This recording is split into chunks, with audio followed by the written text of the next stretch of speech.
Good morning, ladies. Hope everybody had a good weekend. I'm going to flip my instructions for getting your information on the data wall this morning. Apologize for not being able to be here. I actually have blended learning mentor training. So this morning you're going to be getting your individual student cards, and you should have two cards for each student, one for reading and one for math.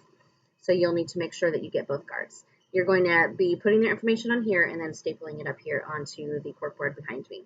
There's a chart here posted on the wall that kind of explains the different colors of cards and which grade level gets which color, as well as the center cards kind of give you an example of what the card should look like in the top, and then the bottom one explains the colors and the markings on the card. So you're going to find your colored cards in my little bucket here, and the student names and teacher initials should already be on every single card. So you don't have to do that portion. We had someone else do that for you.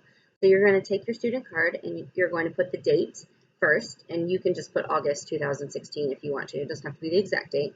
And then underneath it for reading, you're going to put their iReady scale score first, and then their DRA from the beginning of the year underneath that. Then at the bottom is where you're going to put the colored dots, and the bottom piece here explains what the different colors are. So a yellow colored dot means that they have an IEP. A blue colored dot means you've already taken them or put them on the TST list. And an orange, it looks kind of red on that card up there, but the orange dot is if they're in reading recovery, which third through fifth grade probably won't have that. And then a black dot is if they are an ESL student. And then there is also an example on there that says 2Q in the bottom corner. You won't be marking any of those right now, but any students that we get that enter school after the second quarter, we're going to mark what quarter they entered school in. So that's what you're going to put there. I also put in the tub some extra copies of cards in case you have new students that need a card that you don't have a card already for. When you place the cards on the wall, we're going to use the center of the board as our on grade level.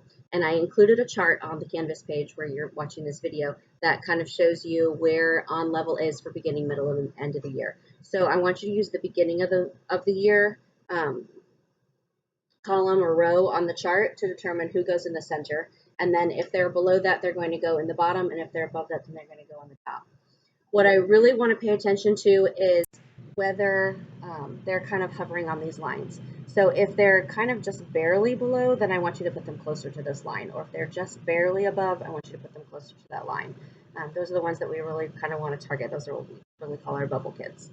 So I hope I didn't leave anything out and that it all made sense. If not, or if you can't figure anything out, then we'll just put it aside for right now and we'll take care of it later today.